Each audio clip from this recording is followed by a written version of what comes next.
യൂദാസ് എഴുതിയ ലേഖനം. ആമുഖം.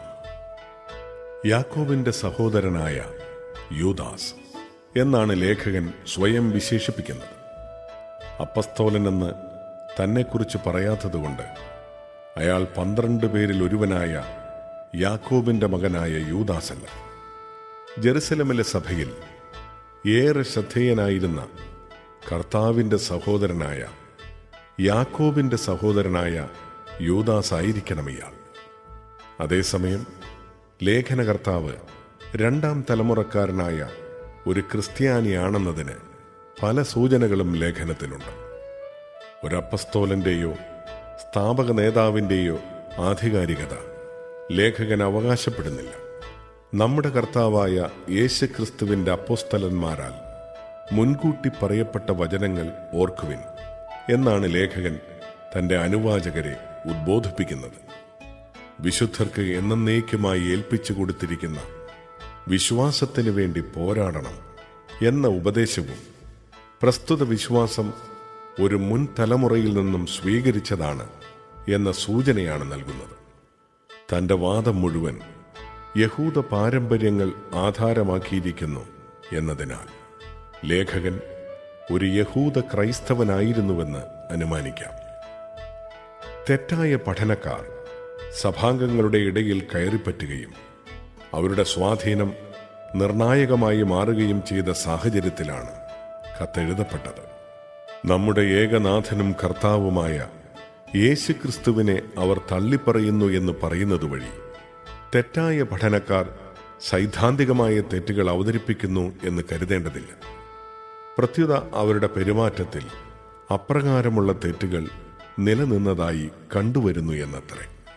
അതേസമയം അബദ്ധ സിദ്ധാന്തക്കാരോട് വാദപ്രതിവാദത്തിൽ ഏർപ്പെടുന്നതിന് പകരം അവരാൽ സ്വാധീനിക്കപ്പെട്ട സഭാംഗങ്ങളുടെ വിശ്വാസം പുനർജീവിപ്പിക്കുക എന്നതാണ് ലേഖകന്റെ ലക്ഷ്യം.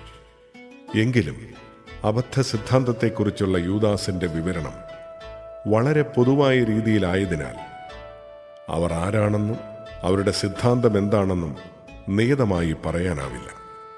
മാത്രമല്ല, ഇപ്രകാരമുള്ള സിദ്ധാന്തം പ്രചരിച്ചത് ഏതെങ്കിലും ഒരു സ്ഥലത്തെയോ ചില സ്ഥലങ്ങളിലെയോ സഭകളിലാണെങ്കിൽ ആ സഭയോ സഭകളോ ഏതെന്ന് വ്യക്തമായി പറയാനും ലേഖനത്തിൽ നിന്നാവുന്നില്ല.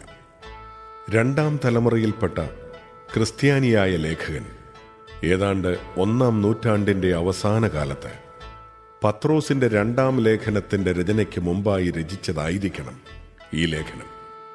പത്രോസിന്റെ 2ാം ലേഖനം ഈ ലേഖനത്തെ ഉപയോഗപ്പെടുത്തി എന്നത് ഇന്ന് വ്യാഖ്യാതാക്കളുടെ ഇടയിൽ അംഗീകരിക്കപ്പെട്ട വസ്തുതയാണ്.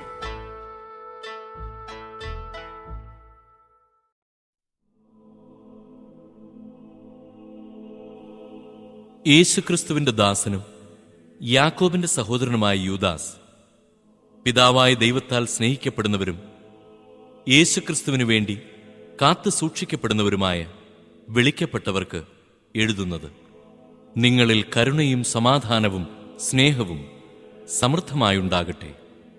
പ്രിയപ്പെട്ടവരെ, നമുക്ക് പൊതുവായി ലഭിച്ചിരിക്കുന്ന രക്ഷയെക്കുറിച്ച് നിങ്ങൾക്കെഴുതാൻ ഞാൻ അതിയായി ആഗ്രഹിച്ചിരിക്കുകയായിരുന്നു.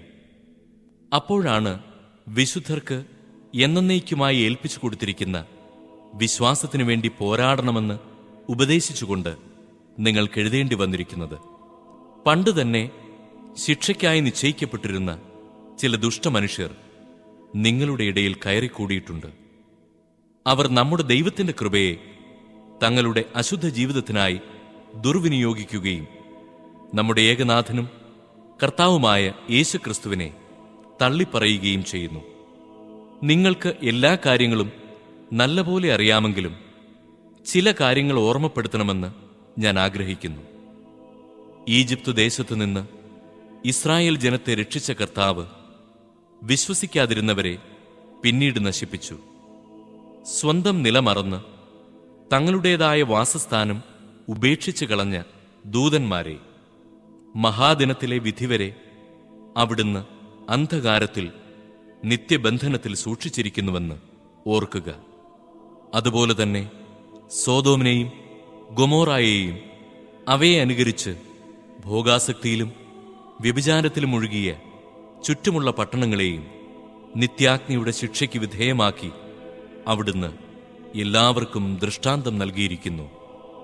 സ്വപ്നങ്ങളിൽ നിമഗ്നരായിരിക്കുന്ന ഈ മനുഷ്യർ ശരീരത്തെ അശുദ്ധമാക്കുകയും അധികാരത്തെ തള്ളിപ്പറയുകയും മഹിമയണിഞ്ഞവരെ നിന്ദിക്കുകയും ചെയ്യുന്നു. പ്രധാന ദൂതനായ മിഖായേൽ മോശയുടെ ശരീരത്തെ ചൊല്ലി പിശാചിനോട് തർക്കിച്ചപ്പോൾ അവനെ കുറ്റപ്പെടുത്തി ഒരു നിന്ദാവചനം പോലും ഉച്ചരിക്കാൻ തുനിഞ്ഞില്ല. പിന്നെയോ കർത്താവ് നിന്നെ ശാസിക്കട്ടെ എന്നു മാത്രം പറഞ്ഞു. ഈ മനുഷ്യരാകട്ടെ തങ്ങൾക്ക് മനസ്സിലാകാത്ത എല്ലാ കാര്യങ്ങളെയും ദുഷിക്കുന്നു. വിശേഷബുദ്ധിയില്ലാത്ത മൃഗങ്ങളെപ്പോലെ തങ്ങളുടെ ജന്മവാസന കൊണ്ട് മനസ്സിലാക്കുന്ന കാര്യങ്ങൾ വഴി അവർ മലിനരാവുകയും ചെയ്യുന്നു. അവർക്ക് ദുരിതം.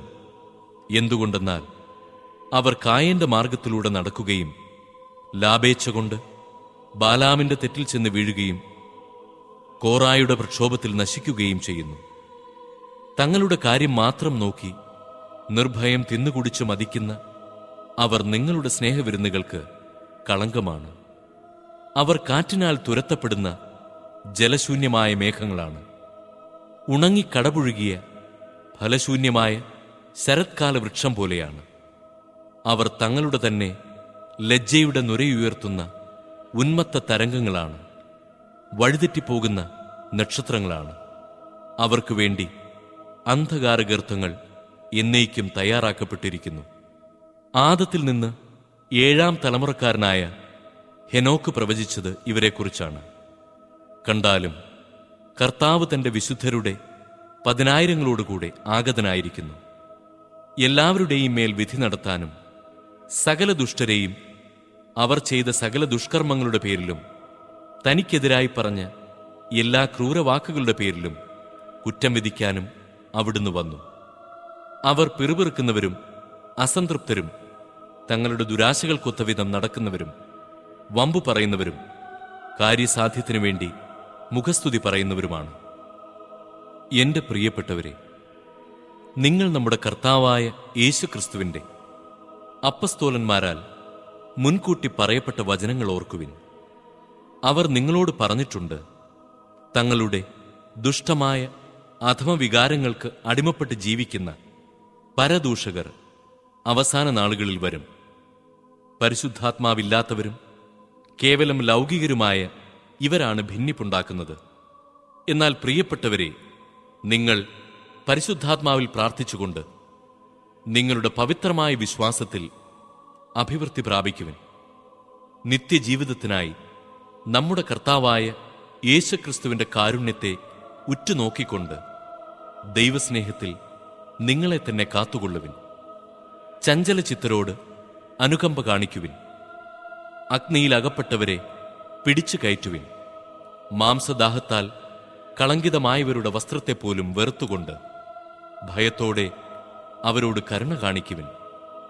വീഴാതെ നിങ്ങളെ കാത്തുകൊള്ളാനും തന്റെ മഹത്വത്തിന്റെ സന്നിധിയിൽ നിങ്ങളെ കളങ്കരഹിതരായി സന്തോഷത്തോടെ നിർത്താനും കഴിവുള്ള നമ്മുടെ കർത്താവായ യേശുക്രിസ്തു വഴി നമ്മുടെ രക്ഷകനായ ഏക ദൈവത്തിന് സ്തുതിയും മഹത്വവും ശക്തിയും ആധിപത്യവും സർവകാലത്തിനു മുൻപും ഇപ്പോഴും എപ്പോഴും ഉണ്ടായിരിക്കട്ടെ.